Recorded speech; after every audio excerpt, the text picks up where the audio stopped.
ঢাকার পাশেই গাজীপুরের সেই ভাইরাল কমলার বাগান, যেখানে সারি সারি গাছে ঝুলে আছে অজস্র পাকা কমলা। চাইলে নিজ হাতে গাছ থেকে পেড়ে খাওয়া যায় কমলা। কিভাবে সেখানে যাওয়া যায়, কেমন সেখানকার গ্রাম্য পরিবেশ, এসব অভিজ্ঞতা নিয়েই আমাদের আজকের ভিডিও। আসসালামু আলাইকুম। মেট্রো স্টেশনে আছি, একেবারে মানুষজন নাই। শীতের সকাল, প্রচণ্ড শীত, একটা লোকও নেই। ওখানে 2-4টা লোক আছে। তো আমরা রওনা হই আল্লাহর নাম নিয়ে। একেবারে খালি মেট্রো রেল। মেট্রো রেল থেকে নেমে আমরা চলে আসি উত্তরার হাউস বিল্ডিং বাস স্ট্যান্ড। আর এই বাস স্ট্যান্ড থেকে আমরা ঢাকা টু গাজীপুর মাওনাগামী একটি বাসে উঠে পড়ি। বাস ছিল একেবারেই ফাঁকা, কিন্তু মজার বিষয় হলো বাসের কন্ডাক্টর যখন ভাড়া নিতে আসে তখন আমার হাতে থাকা ক্যামেরা দেখে তিনি জানালো তারও নাকি একটি ফেসবুক পেজ আছে এবং সেখানে তার লক্ষ লক্ষ ফলোয়ারও নাকি আছে। আপনার নাম কি? হারুন ভাই। হারুন ভাই, আপনার পেজের নাম কি? শেখ মোহাম্মদ হারুন। ঠিক আছে, উনি গাড়িতে আছে দায়িত্বে, পাশাপাশি উনি ব্লগও করেন। ধন্যবাদ হারুন ভাই। গাজীপুরের মাওনা বাস স্ট্যান্ডে নেমে আমরা সেখান থেকে একটি অটোরিকশা নিই। গন্তব্য সাতখামাইর নামক এলাকা, সেখানেরই কোনো এক গ্রামে কমলার বাগান। অটোরিকশার দুর্দান্ত গতিতে শীতে যেন জমে যাওয়ার অবস্থা। তবে এই রাস্তার দুপাশের সবুজ প্রকৃতি, গাছপালা, এগুলো আপনাকে মুগ্ধ করবে নিশ্চিত। এখন আমরা আছি সাতখামাইর এলাকায়। এই সাতখামাইর থেকে আমরা চলে যাব সরাসরি কমলার বাগানে ইনশাল্লাহ।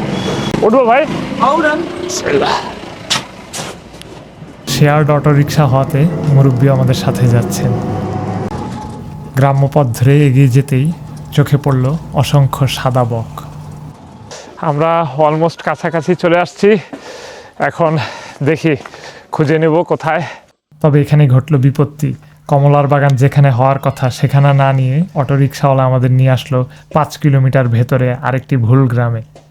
এখানে বসত বাড়ি দেখা যাচ্ছে, এখন ফিরতে হবে আবার 5 কিলোমিটার পেছনে। এখানে কোনো পাবলিক ট্রান্সপোর্ট না পেয়ে আমরা এই খড় বোঝাই গাড়িতে করে যাচ্ছি। উনি আমাদের লিফট দিচ্ছে। খুব একটা ব্যতিক্রম ধর্মী অভিজ্ঞতা। গ্রামের এই ধুলোমাখা সরল মাটির রাস্তা ধরে এগিয়ে যেতে ভালোই লাগছিল। অবশেষে আমরা সেই কমলার বাগান খুঁজে পেলাম।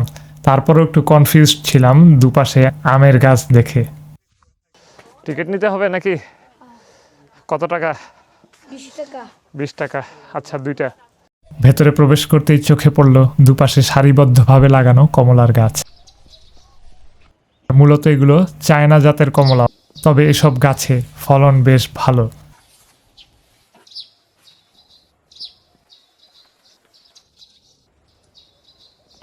আমার পেছনে দেখতে পাচ্ছেন একেবারে গার্ডেন ফ্রেশ অর্গানিক কমলা।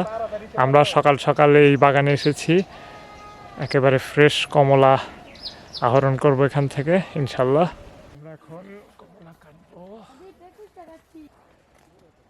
পাকা কমলা কাটতে হবে।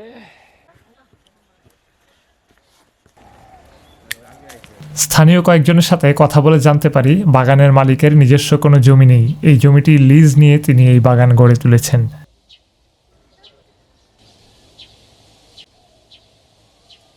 কমলার বাগান ঘুরে দেখার পর বাগানের বাইরে এরকম গ্রাম্য পরিবেশে কিছুটা সময় ব্যয় করাই যেতে পারে। আর আজকের এই ভিডিওটি ভালো লেগে থাকলে চ্যানেলটি সাবস্ক্রাইব করতে পারেন।